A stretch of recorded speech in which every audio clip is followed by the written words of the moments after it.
Happy Father's Day, everybody. Welcome to Geezerology. We've got Daddy Bob and daughter Marissa up there in Kansas City. I'm here in South Florida, and I'm actually going to be calling Dad after we're done here. So we're all going to do our Father's Day thing today.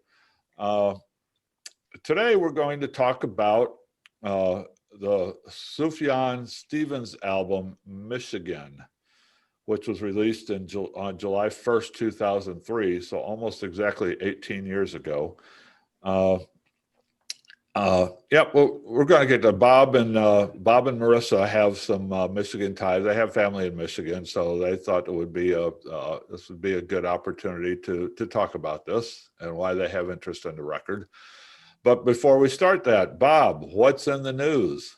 Okay, as the Geezerology roving reporter, I have some items to bring up that I just saw in the news over the last week or so.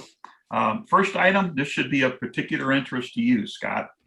It seems that researchers in the Ecuadorian Andes Mountains have discovered a new species of terrestrial frog, and they've named it after a pioneering British rock band. And I'm probably going to slaughter this, but the name is Prostomantis Led Zeppelin, and that's known in English as the Led Zeppelin rain frog. And it was found by two scientists and in the mountains. The small frog has coppery red eyes and a mottled yellow, brown, black, and orange skin. And well, why did they call it Led Zeppelin and not Robert Plant? Okay, so in their journal report, the pair said the name honors Led Zeppelin and their extraordinary music. So knowing your feelings about Led Zeppelin, I felt that was something worth reporting. Oh, good. We have a toad now named Led Zeppelin. That's yes. How quaint. How quaint. Yeah, I should appreciate the irony there. All right, second item that I thought was of interest this week, the Foo Fighters played a full capacity concert recently, and to be able to purchase a ticket and attend the concert, you had to provide proof of your COVID vaccination. Mm-hmm. And this, of course, drew some protesters, including former child star Rick Schroeder. Mm-hmm.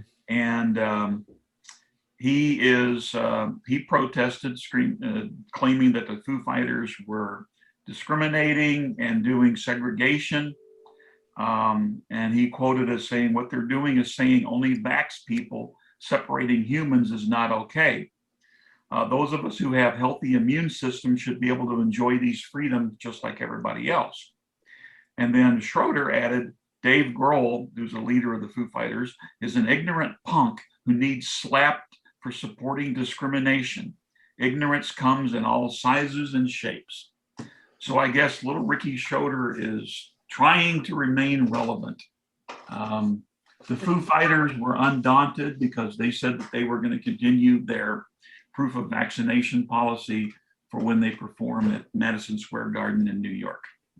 Yeah, this is the second time that that little Ricky Schroeder has drawn attention to himself with his anti-vax nonsense. Yeah. The other time, I forget what the other one. There was a video that went viral where he was screaming at a manager of a department store or something who wouldn't let him in without a mask or something like that. Yeah, I don't know what to say without getting into a discussion that is not appropriate for for our venue here, but. Yeah, it was worth noting since concerts are starting to open back up and such. Yeah. I mean, we had a whole thing going on in Florida now with our governor and the Center for Disease Control and the cruise lines, and the governor is he's banning vaccine passports so that the cruise lines cannot ask passengers if they've been vaccinated before they let them on board. He's making that illegal in the state of Florida, and the cruise lines don't know what to do. It's like, because they're going to lose more passengers than they gained by this, because are you going to go on a cruise where you think of the possibility that that virus might get on the ship with you?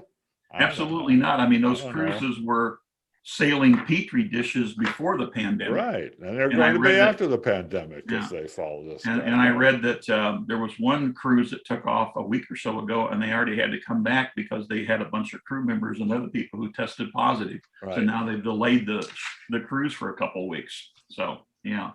Yeah. All right, final item. That's crazy. Yes, it is. And well, Missouri's doing the same thing. They've got legislation, that are banning the vaccine passports and stuff. So, all right, final item. Robert Smith has said that he thinks The Cure's next album will be the last one that they do. Of course, he's also said this. Then he went on further, though, to add to that. Every time they do an album, he always thinks it's their last one. So who knows if it actually will be or not. But interestingly, he's also working on a solo album, and the two may be coming out at exactly the same time. And he said that he has spent the last year working on The Cure's new album, and it's supposed to be their first since 2008, as well as his own solo album. And they don't have a release date yet, but anyway, that's something I know that you'll be looking forward to. Yeah, not particularly. I mean, I'm not a big, huge fan of The Cure. I was a big fan of Disintegration when it came out in 1989, but I haven't really paid a whole lot of attention to what they're doing since then. But I just think it's interesting that the guy's still plugging away. I have heard this before, that the process of recording an album is so painful for him that he always says no more, no more, no more, and then he'll turn up 3 or 4 years later and decide, well, it's time to do another one. And he did say that he said, yeah, well, we'll probably come up with some more songs and do another one down the road. Right. Well, yeah, and he's also, as far as I know, this will be his first solo album. I was surprised when I heard that he was also doing a solo album. I don't think he's ever done a solo album before, but The Cure has always pretty much been Robert Smith and whoever is available to go in the studio with them or go on tour with them anyway. It's always the same cast of characters, but they come and go as they're available or as they have the desire to play or whatever. But yeah, that's interesting. The guy's still around. He's still plugging away. Good for him. Good for Absolutely. him. He's not about this whole nostalgia tour thing. It's like, they go on the road and they perform all the time, but they usually have some fresh material to work with, and so that's good for them. So anyway, that's my weekly news report. Okay. I was surprised real quickly, maybe we'll talk about it next week when we get more information about the Peter Jackson Beatles film turning up on Disney Plus. Yes, that's going to be exciting. Yeah. Let's get more information and talk about that one next week. Sounds good. Okay. How do you pronounce his name? Sufjan Stevens and the album Michigan. I went on YouTube to come up with a video clip, and apparently Sufjan is camera shy because there's just not much there. I did find one where he was on Austin City Limits. The only song I could find, the only live performance I could find of him performing a song from this album, except for, like crowdsourced stuff, which isn't really good. Once a great place, now a prison. All I can say, all I can do. Deep gold mover, bad decision. All I can say, all I can do. Henry Ford, public trans. Pontiac. Okay, that was Mr. Stevens playing the song Detroit, Lift Up Your Weary Head. That was in 2006 on the show Austin City Limits. I just wanted to throw that out there just to give people who are unfamiliar with Sufjan a little bit of an idea of what he's all about. Bob, take it away. Okay. All right. So this is a quirky little album. And normally this would not be something that would be on my radar. And I came across this actually by accident. It was on a used iPod that I had bought several years ago. And I saw the title, and because of, having a connection to Michigan, I listened to it. And the first time through, I was kind of like, ugh, it's just not my thing. But I listened to it more and more and actually started liking it. And a lot of it has to do with, my Michigan connection. That's my wife's home state. I've been there many, many times. We have family up there. And I've kind of fallen in love with the state. It's a beautiful place, with the Great Lakes and all that. And my grandfather was a copper miner way in the very top of the Upper Peninsula. So that was my connection to it. And the more I listened to it, Michigan is Stevens' home state, so it's he's singing about where he grew up. And the more I got into it, the more I kind of just really kind of fell for the mystique of it and some of the instrumentals. Like he's got one instrumental about the Crooked River, and just the way that music flows, you can feel, the water rippling. Then he's got a beautiful little instrumental piece about Redford, and it's called To Yia and Papow. And those are Greek terms for grandmother and grandfather. So he wrote a little piece, for that. And he really paints a great picture of the diversity of Michigan. And most people think of Michigan, they think about the woes of Detroit and Flint. And he certainly documents those, the plight of the working people and all of that there. But then he also, he does a great job of talking about the Upper Peninsula and how it's so totally different from the lower part of Michigan. And the thing has really grown on me. Like I say, it's not something I would normally listen to. And if it was any other subject, I probably would have dismissed it pretty quickly. But I paid more attention to it, and it kind of grew on me. And he has the another instrumental piece about Tequamanon Falls, and that's a special place, for my wife and me, because that's one of the places we went when we were dating. So it's got some personal stuff to me, and like I say, it's kind of quirky, but it's grown on me over the time. So. Marissa. I love that. Well, I was really excited to listen to this just because, the title Michigan, and listening to it for the first time, it sounded very familiar to me. And so I'm like, man, why does this sound familiar? And also I was very shocked that my dad would be listening to something like this. Very shocked. And going into Apple Music, looking at Mr. Stevens, I had seen that he had,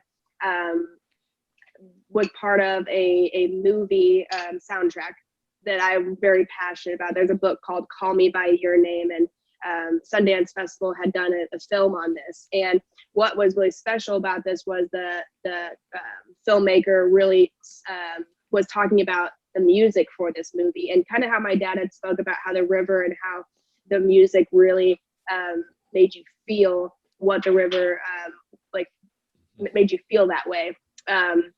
I was like, oh wow, this is the same guy. I didn't realize that I was so passionate. I had loved his music, but didn't understand that my dad had listened to it. So I really enjoyed listening to it. Again, I was like, wow, Dad. Okay, this makes sense. It says Michigan, so my dad probably listened to it because of that fact. Right. But thinking about the correlation between Father's Day, and it really struck a chord with me that I had very much enjoyed an artist that I didn't ever think my dad would ever enjoy. And he was the one that suggested this to me.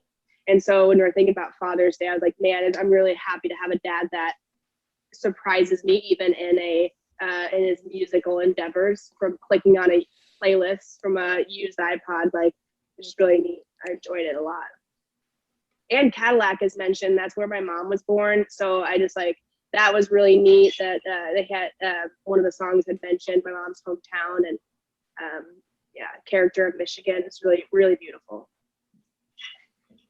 This is the first I knew. I did not know that there was a town in Michigan called Cadillac. Whenever I hear him say Cadillac, I always thought he was talking about the car.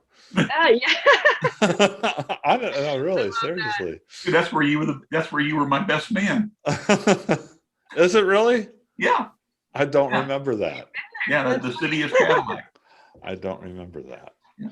And I believe it's actually named after a Native American, not the car. Well, I'm sure the car was named after the town, right? Actually, I believe Cadillac was the last name of the guy that founded the car company, if I'm not mistaken. Oh, okay. Just like Pontiac Whoa, was man, named after we're going down a whole nother path here. Yeah, Sufjan, I listened to this record most of the way through a few times. My big thing is it's so long. It's like double album length, probably about 70-75 minutes.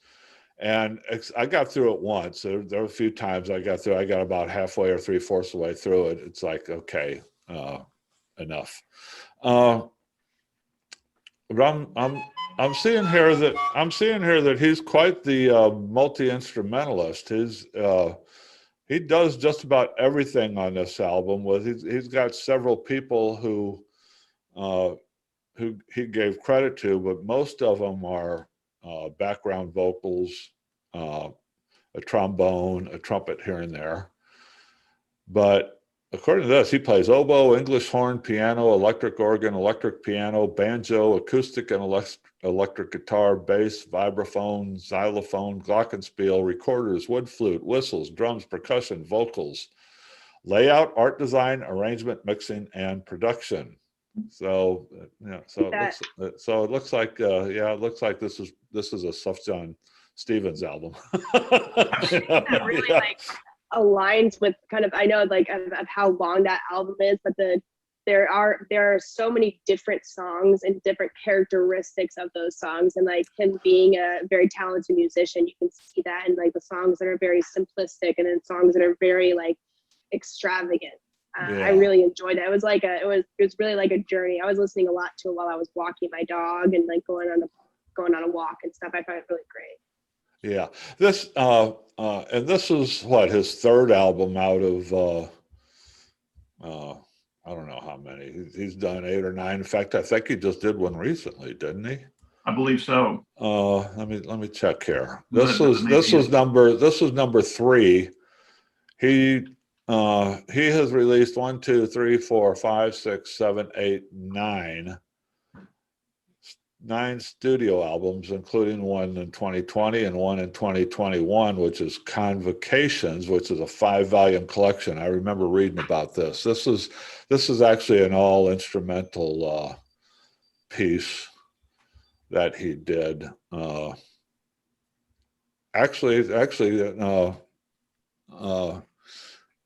To tie it into Father's Day, it was released in May of 2021, recorded during the COVID-19 pandemic, and he put this together following the death of his father, and dedicated it to his father. And it sounds to me, I haven't heard it, but just reading about it, it seems to me like it's like a 5-album, like new age, wind chimey sort of thing.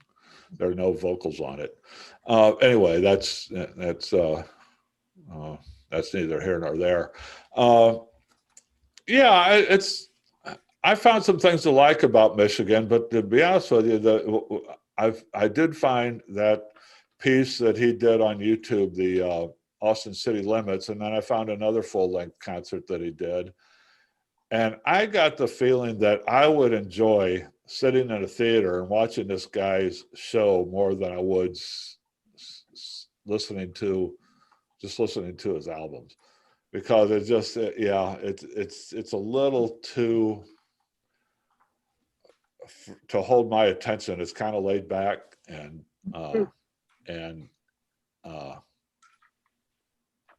not a whole lot there grabs me listening to the music, but I enjoyed watching the live show. I enjoyed watching the stage show. There, oh, sorry.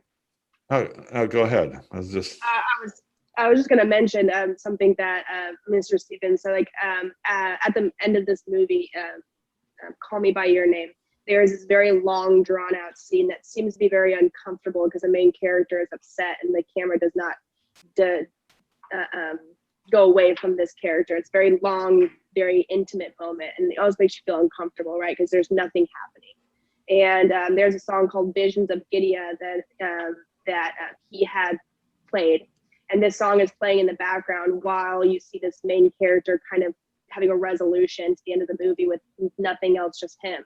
And to speak into like what you were talking about, where it didn't like, it almost seems kind of monotonous and just like it doesn't grab your attention sometimes. I felt like that was almost like the most intriguing part of listening to it for me, and it might have been because I had had that experience with that movie and that song with him that I really attached to it. Well, that's a good point, because and I haven't listened to any of his other albums. It's Michigan. I've heard a couple of cuts from Illinois and a random cut here and there over the years, but this is the first time I've really given a serious listen to one of his albums, and that's a good point. I hadn't thought of that, but what you're talking about, you tying it into a movie and basically talking about the soundtrack that he did for this movie, or using it in a movie scene. To me, that's what this stuff sounds like. It sounds like soundtrack stuff, which it sounds like soundtrack music. Like he's setting a mood and he's kind of telling a story. But to me, it doesn't stand alone very well as just a piece of music. But however, as part of sort of this multimedia package, whether a movie or a stage show like I was talking about or whatever, to me, it for that stage show, it works very well with that. And I can see where if I heard this as a soundtrack to a movie, I would really be able to appreciate that as part of the whole package, but it's just listening, just sitting down and listening to just a piece of music with us. My mind wanders. My mind wanders, and I don't really focus on it because he loses my attention pretty quickly, And I didn't mean to say it was monotonous. I don't think it was monotonous. It was just like sort of again, going back, it's sort of new agey. It's more background or soundtrack sort of stuff to me. And that's why it works for me, because it's like a soundtrack to my memories and of being in Michigan. And like when my wife and I took a trip to go to Calumet, Michigan, where my grandfather was a copper miner way back when. And so we drove up through the Upper Peninsula, which is like a different world.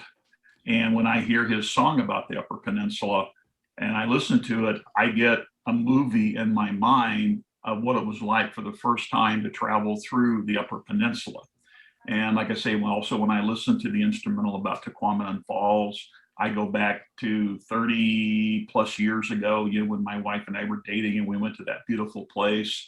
And when I hear the instrumental about the Crooked River, Michigan's got beautiful rivers and its lakes and stuff. So it becomes like a movie in my mind. So it is kind of a soundtrack. Yeah. And that's what makes it work for me. If it was about anything else, I probably wouldn't be able to tolerate this album. Well, that's what. That's kind of what I was thinking when you were saying that. Well, maybe if he actually did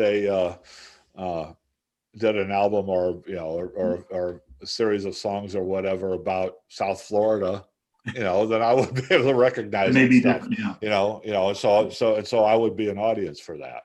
Yeah. Yeah. He's got. But what you're saying there, I mean, that, like with Michigan, and he's got another one called Illinois, and I did read that at one point he was saying that he's going to do, he called it a 50-state project and do one for every state, and then it turned out a few years later he said, I wasn't really serious about that. I guess it was one of those things where he's so low key that he was like putting people on, telling a joke, but people took him seriously. Yeah, I think maybe his publicist took that and ran with it. Yeah. But he has an album. If he did an album called South Florida, or if he did an album called Eastern Missouri, then it might strike a chord with me. And he's got one album called Carrie and Lowell that I'm going to try to listen to one of these days. 2015, Yeah, and it's an album he put together about his mother and stepfather, and it was essentially written around the time of her passing, and that sounds kind of intriguing. And I've been meaning to listen to that sometime to see what he did. It's supposed to be very evocative, and I'm kind of interested in listening to that to see what he did, with that album. We'll have a listen and report back on it. I'll do that. Yeah. I think he's a talented guy. I get the feeling he's a talented guy, but it's just not something that's it's up my alley, it's up Michigan alley, it's up Illinois alley, and a couple other alleys. But not my alley. But maybe if he actually wrote a song about something that was up my alley and would get that movie flickering in my brain, then I would feel differently about it. But yeah, it seems to me that he's that he's a good multimedia performer that hasn't really realized that he's more of a multimedia performer. I guess he's pretty successful. He's been around a long time, and it's a name that I've heard quite a bit. So I guess he has a sizable audience out there. Has he done a lot of film work, or was that one just a one-shot deal for him? Other than this album, I really don't know much about the guy. Other than I know he's done a bunch of albums, but I've never, like I say, this one album intrigues me, but I know that I'm intrigued because of the subject matter. And if it wasn't for the subject matter, this would not be something that would be in my wheelhouse. So while I like this album and I like the feelings and memories that it evokes, I don't care for the style of music enough to have really dug any deeper into him, and I'm impressed by Marissa that she knows more about him. I mean, that was like something special about this Father's Day music endeavor that we're on, is that I did have a pre-existing experience with that music, and it very much resembles what you're describing, Dad, where it's like it takes you to a movie like in your head. Imagine just like driving in a car and like flashing back memories. I can totally see that, and that is exactly the feeling that it encompassed in that movie that I saw that really captivated me, and it really just drove when I was listening to this, trying to figure out, like, I knew that your grandfather was in Michigan at some point. I knew you and Mama got married there. I'd been to Michigan several times, but what was really interesting to me was trying to understand why you felt so excited about this album, because it was so just jarring, just like, Dad, you're listening to this? I just don't understand that. So it's really great to hear your take on it, and it makes so much sense. Yeah, I'm reading here that Call Me by Your Name, a 2017 film, and he received an Oscar nomination for Best Original Song, and he won a Grammy. Oh, he's nominated for a Grammy, for best song written for visual media. I guess both of those were for the same song called Mystery of Love. Oh, it's a good one. Yeah. Anyway, yeah, that's I wonder why there's not more of him on YouTube. I mean, I found a few videos there, but they're mostly like, people sitting in the audience with a phone, that kind of video. There's no professionally shot videos of him except for the 2 TV shows that he did, the 2 TV concerts that he did. Well, that is interesting. Yeah.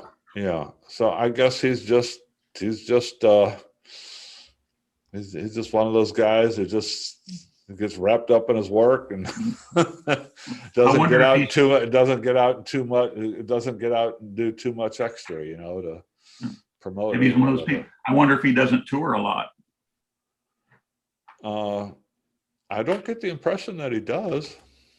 Especially if he's doing like film scores and stuff, he may be working so much doing those kind of things that he doesn't tour. Well, I'm reading that's the only film score that he's done. Oh, just really? Just that one. Yeah. I don't know. Maybe he's a guy who just likes to hang around in the studio and and see what he can come up with. Maybe he's one of those kind of guys. Well, because if I have a complaint about this album, I think he is a little self-indulgent at times. Some of the songs are a little long, and it seems like he loves to experiment with, off the wall instruments and stuff. So yeah, that may be a studio nerd kind of guy. Yeah. That's kind of what I was getting at when I was saying it was awfully long. I mean, there were times that I thought there were a couple songs in there that I thought, is this thing ever going to end? Yeah. But that's that's fine. If that's that's what he does, that's okay. I'm just not the best audience for it, but but he's doing what he wants to do, and he has found an audience, and apparently they've been pretty successful so more power to him. Good for him. That's kind of the way I feel about the Grateful Dead. My God, are you ever going to end this song? There's a few of them. Yeah, there's a few of those. We could have a whole discussion about that. Yes, we did. Okay. Anything else to add about Sufjan? I like how I tend to say, and Marissa says it too, call him Mr. Stevens when we don't know how to say their first name. 100%. We ran across that a couple of weeks ago, last time we were together, because we didn't know how to pronounce the guy's first name. I forget what his name was, the Irish guy. Like Mr. Kennedy, yes. Yeah. That's right, Mr. Kennedy. That's right. Yeah. Anything else to add about Mr. Stevens? No, I just wanted to do something a little out of the box and outside my normal thing, and I think it's kind of quirky and interesting, and if anybody has a connection to Michigan, I strongly suggest they take a listen to it. They might find something here that they really like. Expand your horizons. Go. There you go. Call up your Spotify or your Apple Music and listen to little Sufjan Stevens. There's some interesting stuff there. If it doesn't grab you, at least it's interesting. I'll give it that. It's interesting. It's worth listening to a little bit, at least. So, okay. Marissa, thanks for joining us. Yes. Bob, happy Father's Day. All right. Thank you, Scott. And thank you. And we'll come back next week. Dan couldn't join us today. He had some other obligations today, but he'll be back next week to talk about Steppenwolf's album Monster with us as we start gearing up for Independence Day. We're gonna start with Steppenwolf's Monster, which is a little bit of a history lesson that we can just a little we can talk about. That's next week. Check us out on Geezerology.com. Give us a like. Please subscribe to our channel, and we'll see you next week. Thanks, everybody. So long. All right, thank you. All right.